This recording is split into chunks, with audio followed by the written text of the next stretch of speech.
30 minutes later. Chapter 11. 30 minutes later, I walk into my house to find Paul and Gwen sitting on the couch watching television, with the volume so low that I can barely hear it. "Hey guys, what's up?" I ask. They both start as if they've heard a gunshot. Gwen puts a finger over her lips and shushes me, while Paul admonishes me in a loud whisper, "Quiet! Don't bother Mom!" I look at both of them quizzically, then sit down on the chair by the couch. "What's going on?" I whisper. "I don't know. Something's wrong with Mom. She went straight to her room when we got home from school, and she's been there ever since. And if we make any noise, she yells at us to be quiet." Just then I hear the whine of the dog. "Where's Amber?" I ask. "We had to put her in her crate. She kept scratching at Mom's door, and Mom was getting really upset." As the oldest in the family, I figure it's my job to find out what's up. Cautiously, I tiptoe to the stairs and down the hall toward Mom and Dad's room, wincing with every creak of the wooden floorboards. I knock quietly on the door, then carefully unlatch it and push it open a few inches. "Mom," I say quietly, peering into the dark room. The blinds are drawn, blocking out the sunlight, and I can just make out the outline of her body lying on the bed beneath the covers. "Are you okay?" Mom pulls the pillow over her head. "I'm fine. Just leave me alone." I stand there for a moment, unsure of what to do. Clearly, she is not fine. Just as clearly, she does not want to be disturbed. I close the door with a soft click and tiptoe back downstairs. I start to grab my backpack so that I can finish my homework, but then my stomach growls and I realize it'll be dinner time soon. Mom hasn't started anything. Price of being the oldest, I think, as I look longingly to the couch where Paul and Gwen are still sitting. Homework will wait. Right now, somebody needs to cook dinner. I look through the fridge and the cupboards to try and figure out something that I actually know how to make. There's mac and cheese, salad mix, tomato soup, a loaf of bread. I check the fridge for cheese slices and finally settle on grilled cheese sandwiches with tomato soup. Not a gourmet meal, but hey, I'm 16 years old and it'll have to do. At least I will have tried. And if all else fails, maybe we can order pizza once Dad gets home. He arrives as I'm doing a final flip of the grilled cheese sandwiches on the oversized electric skillet. The table is all set, and I've even thought to put some grapes in a bowl. All in all, I'm pretty impressed with myself. However, when Dad walks through the door and sees me fixing dinner, he runs a hand through his hair, looking worried. "How's your mom?" he asks. "She's upstairs in bed," I answer. "Is she sick or something? She looked awful." "I'm not sure, honey."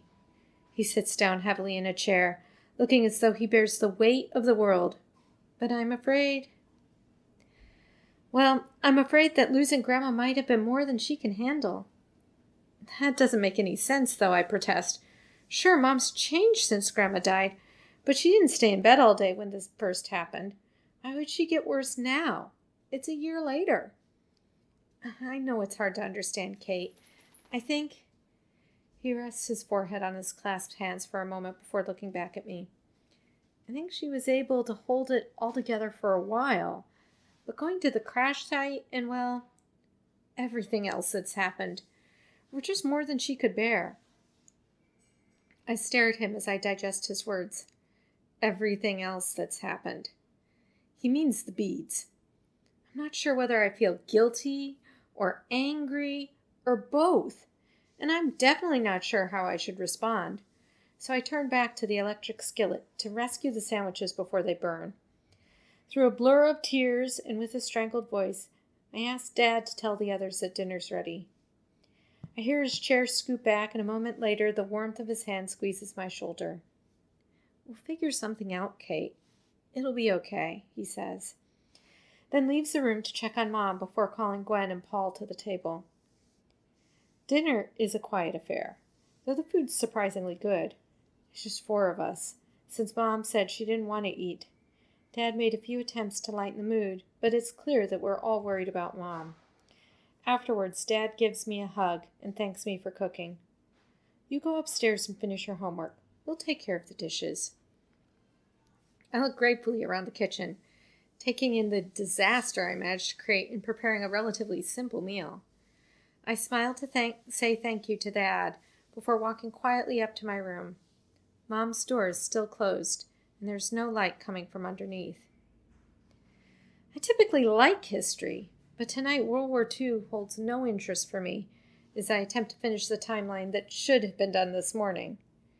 Between the concern for what's going on with Mom and thinking about Beth and her brother James, I'm just too distracted.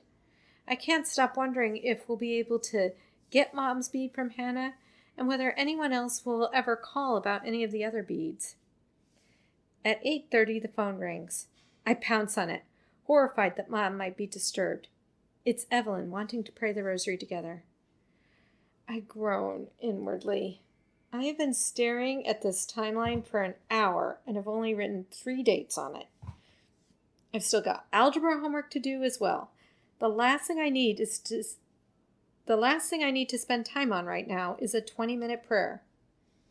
Evelyn jumps right in. Hey, are you done with your homework? No, I've got a long way to go. Okay, we'll be quick. 15 minutes, I promise. Seriously, Ev? I can't focus on my homework. There's a lot going on. I really can't do this right now. No, Kate, that's exactly why you need to do this. How did you feel after we prayed on Friday? Well, better, I admit grudgingly. And when you went to Mass with Mary Ellen last night. So I'm willing to bet you prayed a rosary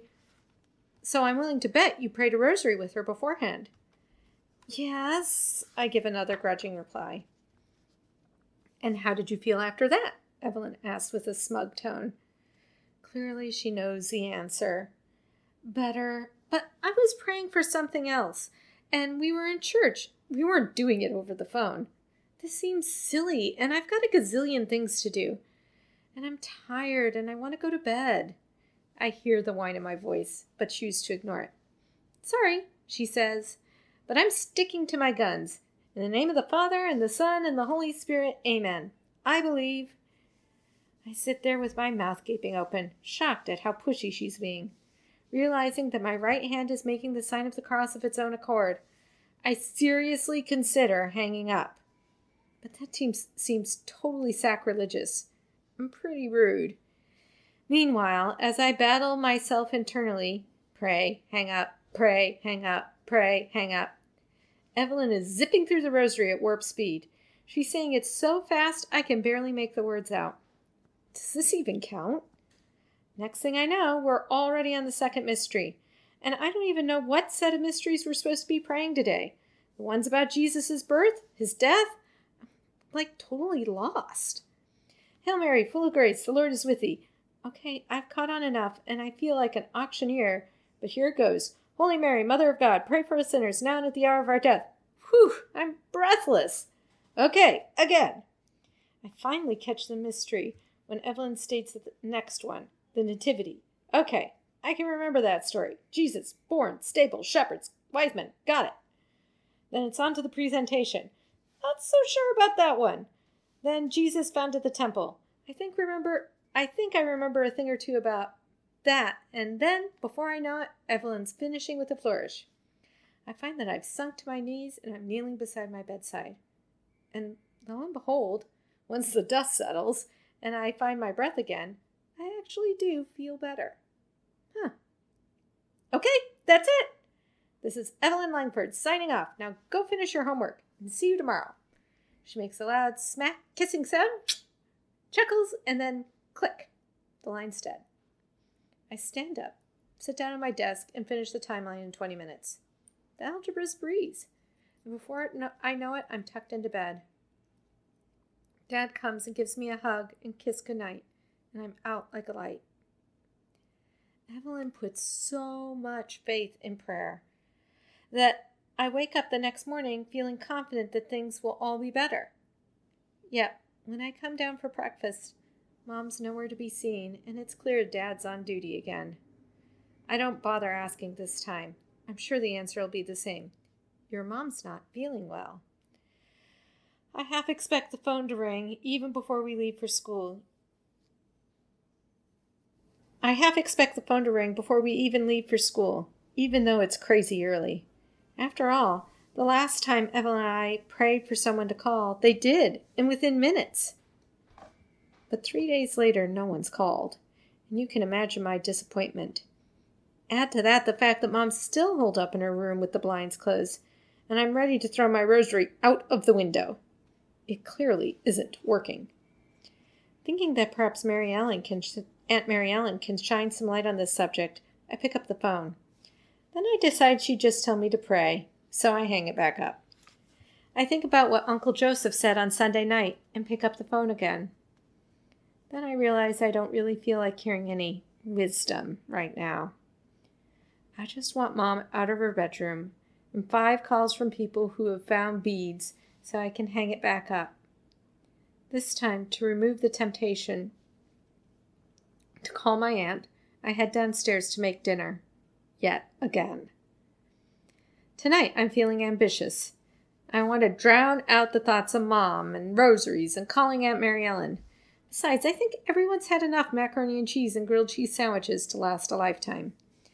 I pull out Mom's recipe book and decide to make a family favorite, Johnny Marzetti.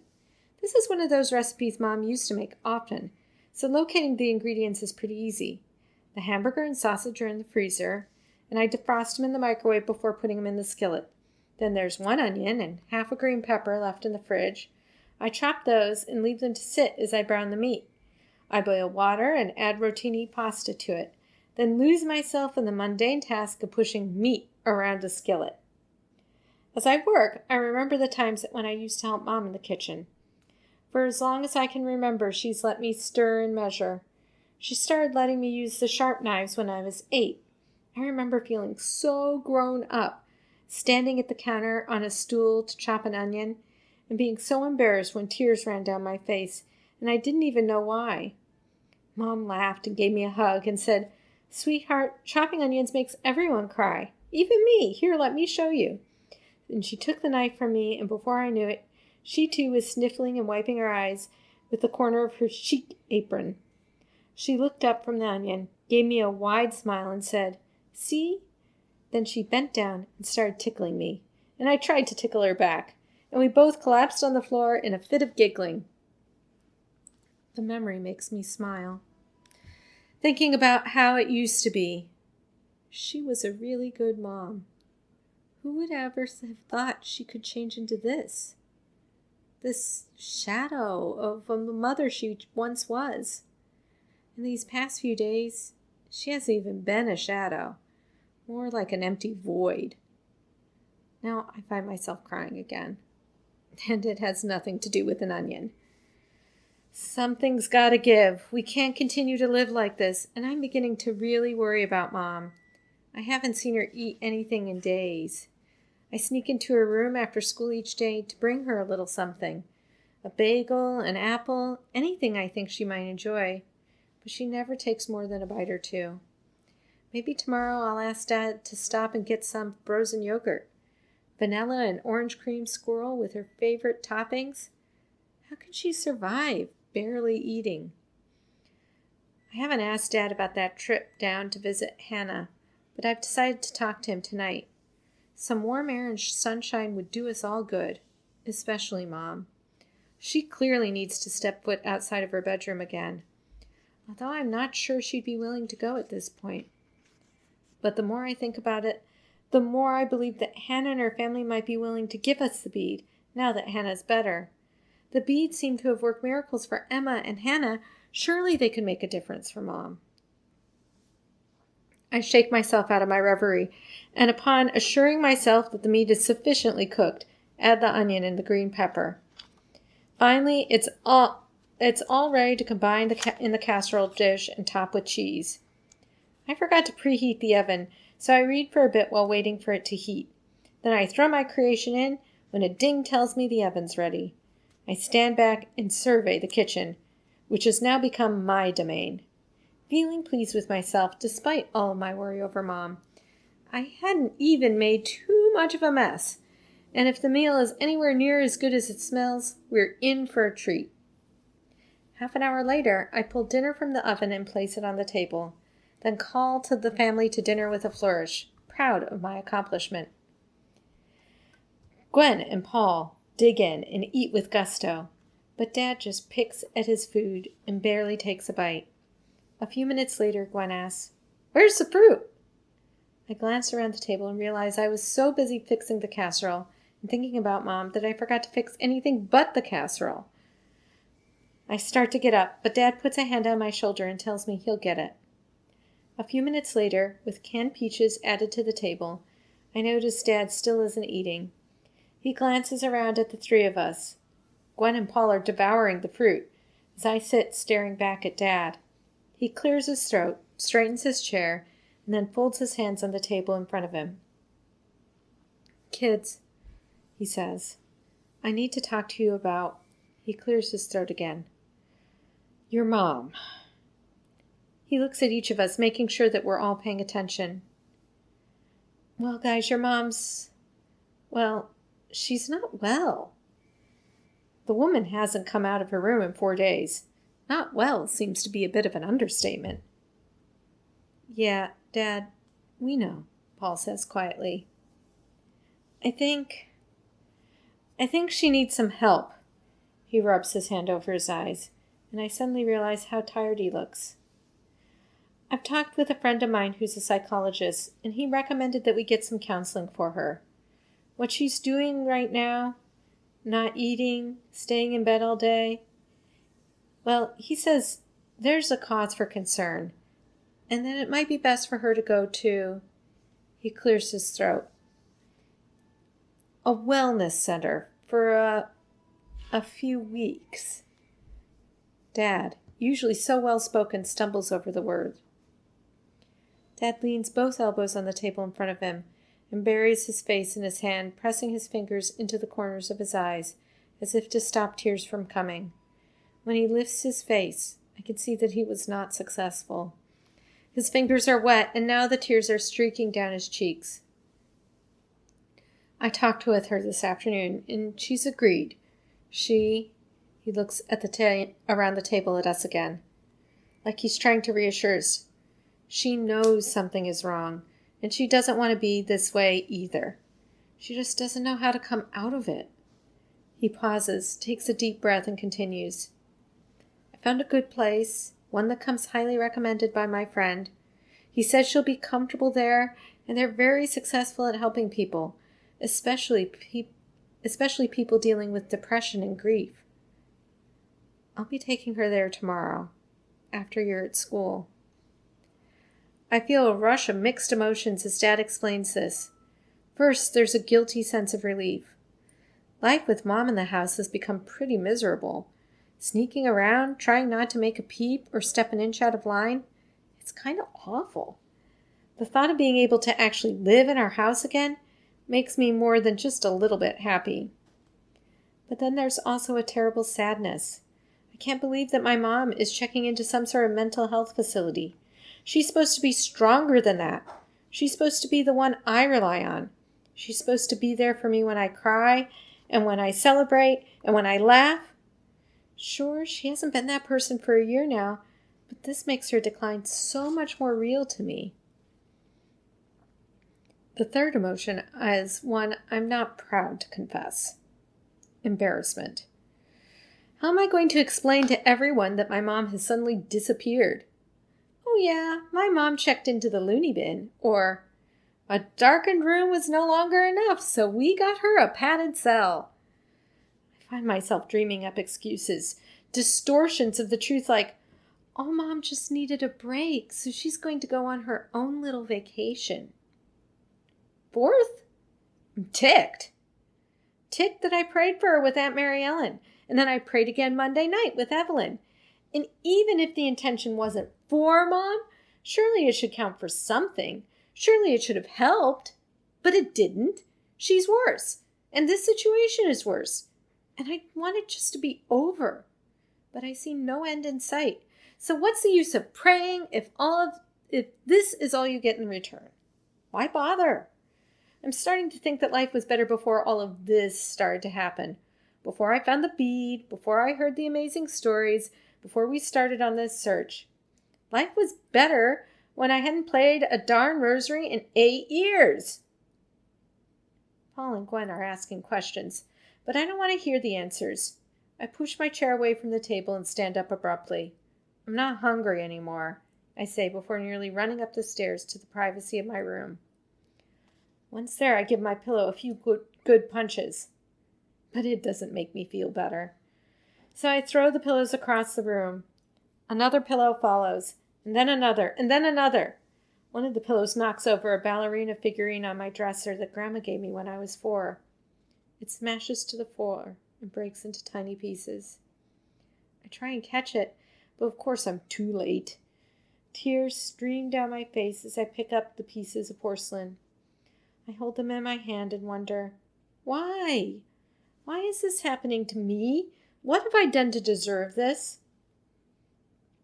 I throw my pieces one by one into the trash can, each one making a satisfying donk as it hits the metal can, all the while thinking, it must be me.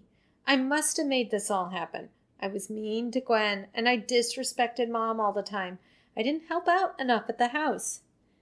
Finally, the pieces are gone, and the sobs rip from my body, and I vow to whomever might be listening, I'll do better.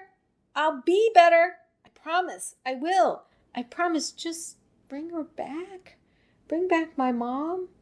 I continue to mumble my demand as I curl in a ball on the floor, my arms wrapped around my knees, wishing for comfort, but finding none. A little while later, Dad opens the door softly and finds me lying on the floor, my sobs reduced to dry hiccups. He sits down next to me and gathers me into his arms. I wish I was a little girl again so he could pick me up and carry me to my bed, cover me in blankets and give me a hug that never ends. But I'm not. So I settle for this, on the hard floor, with my daddy gently rocking back and forth, cradled in the warmth and strength of his arms, his heartbeat under my ear, drowned out occasionally by a hiccup from my residual cries.